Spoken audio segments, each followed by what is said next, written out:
बिस्मिल्लाहिर्रहमानिर्रहीम। BS Urdu 6th semester. इंतज़ार हुसैन का लिखा हुआ अफसाना नर नारी के ऊपर बात होगी। सबसे पहले हम देखते हैं कि कुछ लोग फ़र्द नहीं अहद होते हैं, चलती फिरती असातीर होते हैं। इंतज़ार हुसैन भी ऐसे ही थे। उम्र तवील पाई, जम कर लिखा, जो लिखा उसकी हमायत भी हुई, मुखालफत। इंतज़ार हुसैन के फिक्शन का आगाज़ तो बंटवारे के साथ ही हो गया था। हिजरत हमेशा मौजू रहा। इशाराती इस्ताराती अंदाज नए ढंग से इस्तेमाल करने के माहिर अफसाना निगार कहलाए। नर एक अलामती नर नारी अलामती अफसाना है। इसके बारे में देखते हैं कि मुख्तसर क्या है। कहानी का खुलासा कुछ यूँ है कि मदन सुंदरी के भाई और पति के तन सर से जुदा मंदिर के आंगन में पड़े। मदन सुंदरी देवी से वरदान मांगती है और गफलत से भाई का सर पति के धड़ से और पति का सर भाई के धड़ से लगा देती है। थोड़े ही वक्त में मदन सुंदरी को एहसास होता है कि ये हाथ जो उसे छू रहे हैं ये उसके पति के नहीं हैं। इसका पति उसे समझाता है कि वो ही उसका पति है, लेकिन मदन सुंदरी की परेशानी ख़त्म नहीं होती। अपनी इसी दुविधा के हल के लिए वो अपनी पति के साथ एक ऋषि के पास जाती है। ऋषि उसको समझाता है, कहता है कि हर चीज़ की पहचान उसके मस्तक से है और ऐसा इंसान जिसकी पहचान भी उसके मस्तक से होती है तो धड़ के बदलने से कोई फ़र्क नहीं पड़ता। तुम लोग सिर्फ नर और नारी हो, जाओ ऐश करो। अब थोड़ी तफसील ज़रा देखते हैं कि किस तरह से कहानी। तो उसका खुलासा था, मदन सुंदरी अपने खामंद धावल के करीब नहीं आने देती। उसको कुछ शक होता है कि ये बंदा वो नहीं है, बल्कि उसे कहती है कि धावल ये तुम नहीं हो। धावल हैरान है कि सुंदरी क्या कह रही हो, मैं नहीं हूँ, मैं नहीं हूँ। नहीं, ये तू नहीं है। क्या कह रही हो, क्या बात है, मैं नहीं तो फिर मैं कौन हूँ? नहीं, ये तू नहीं है। ज़ुबान एकदम खुली, सुंदरी बोल पड़ी। सुंदरी होश की दवा ले, अगर मैं नहीं तो फिर क्या कौन हूँ? ये कहकर धावल उठा और चिराग हाथ में लेकर मदन सुंदरी के पास जा बैठा। बोला, ले देख ले, बोल, मैं नहीं हूँ। मदन सुंदरी ने जब चिराग की रोशनी में पति को देखा तो शर्मिंदा हुई और बोली, हाँ, ये है तो तू ही। अच्छी तरह देख ले, फिर बाद में किसी वहम में ना पड़ना। धावल भी अब उसे जिज करने पर तुला हुआ था। हाँ, ये है तो तू ही, पर ये हाथ तेरे नहीं हैं। हाथ अनजाने नहीं हैं, लेकिन तुम्हारे भी नहीं हैं। हाय गोपी के हाथ। उसे एकदम मंदिर के सहन का माहौल याद आ गया और वह सन्नाटे में आ गई कि गोपी का धड़ सर, तुम्हारा धड़ सर, ये क्या हुआ भगवान, ये क्या हुआ? और इससे बहुत भारी चूक हो गई। धावल बोला, कैसी चूक, पता तो चले। सर धड़ का घपला। वो भी चकरा गया।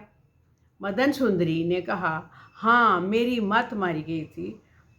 मंदिर की अंगनाई में गोपी भाई और धावल पति खून में लथपथ पड़े थे। दोनों के सर तन से जुदा थे। मैंने सर पीट लिया और मरने के लिए वही तलवार उठा ली जिससे ये दोनों मारे गए थे। कि देवी की मूर्ति से आवाज़ आई, ए नारी, ये खांड फेंक दे, तू सच्ची स्त्री है, पक्की बहन निकली, मैं तुझसे प्रसन्न हूँ। ऐसा कर, सर दर्द से मिला। मैं ऐसी खुश हुई कि मत मारी गई, बस इसी में गड़बड़ हुई। यानी दोनों के सर अलग धड़ों से जोड़ दिए। दोनों जी उठे, मगर मुझे मालूम ना हो सका कि मेरे हाथों पत्नी और भैया का घाल मेल हो गया है। मुझे ये चिंता खाए जा रही है कि मैं बहन किसकी हूँ और पत्नी किसकी। मदन सुंदरी बोली, मुझे शर्म आती है। धावल ने पूछा, किससे? मुझसे। बोली, धड़ से। वो बोला, तो तू मेरी धर्म पत्नी है जान, जिसका सर उसका धड़। लेकिन वहम का शिकार खामंद भी हो जाता है और वो इसी दुविधा उनकी बढ़ती जाती है کہ मेरा सर मेरा नहीं, धड़ पर सर मेरा नहीं। दोनों परेशानी में घर से निकल खड़े होते हैं और जंगल की तरफ रवाना हो जाते हैं। वहाँ उनकी मुलाकात एक ऋषि से होती है। उसे अपनी सारी विपता सुनाते हैं तो ऋषि जी ने घूर कर दोनों को देखा, बोले, मूर्ख, कैसी दुविधा में पड़ा है। 100 बातों की एक बात, तू नर है, मदन सुंदरी नारी, जा के ऐश कर। फिर दोनों का वहम दूर होता है और वो बेहतर ज़िंदगी की तरफ लौटते हैं। इंतज़ार हुसैन का अफसानवी अदब तलिस्मी हकीकत निगारी, ये कहानी यहाँ तक ख़त्म हुई। अब देखते हैं कि आगे इसका किस तरह से हमने तज्जिया करना है। इंतज़ार हुसैन का अफसानवी अदब तलिस्मी हकीकत निगारी के हवाले से खासा भरवां समझा जाता है।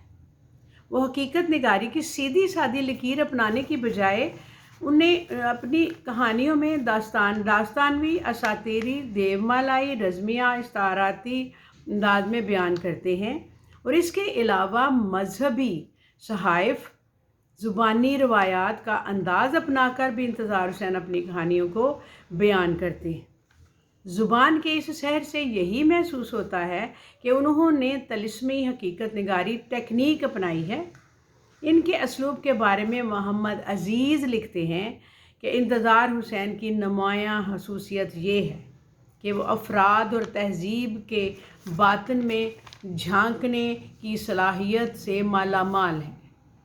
इस ज़मन में दास्तान, असातीर, जातक कहानियों मवाद कशीद करने की कोशिश की गई है जिनके माफ़ोकल फितरत नासिर की हकीकी दुनिया में पेश करके हमारे बातिन को नए मानी और मतलब मुतय्यन किए गए हैं। तलिस्मी हकीकत निगारी में जादू और हकीकत का इम्तजाज होता है, मगर इसी वजाहत ने हमारे यहाँ इस तस्वर को मसक कर किया है कि उर्दू दुनिया में आम तौर पर यह समझा जाता है कि जहाँ कहीं कहानी में जादुई अनासर आ गए, यानी जिन, भूत, चुड़ैल, नाकाबिले फ़हम वाक़यात को तलिस्मी हकीकत निगारी की तकनीक कहलाएगी। इस लिहाज से तो इनके निस्फ़ से ज़्यादा अफसाने हकीकत निगार अफसाने ही कहलाते हैं। अब आते हैं नर नारी के इस्ताराती और हकीकत निगारी की तरफ कि वो क्या कहना चाहते हैं, यानी आसान लफ्ज़ों में मर्द और औरत सिर्फ। ये किस्सा अज़ल का है, पहले दिन का। जब दुनिया बनी तहज़ीब नहीं, महज़ब नहीं हुई थी, तहज़ीब नहीं आई थी, जानवरों की तरह नर और मादा ही थे। जब तहज़ीब आई, इंसान को इंसान की पहचान हुई, शर्म व हया का पता चला, तो ये हदूद मुतय्यन हुई और इस बात में जज्बात भी शामिल हुए। एक पत्नी के लिए भाई और पति के दरमियान हदूद का शिद्दत से एहसास हुआ।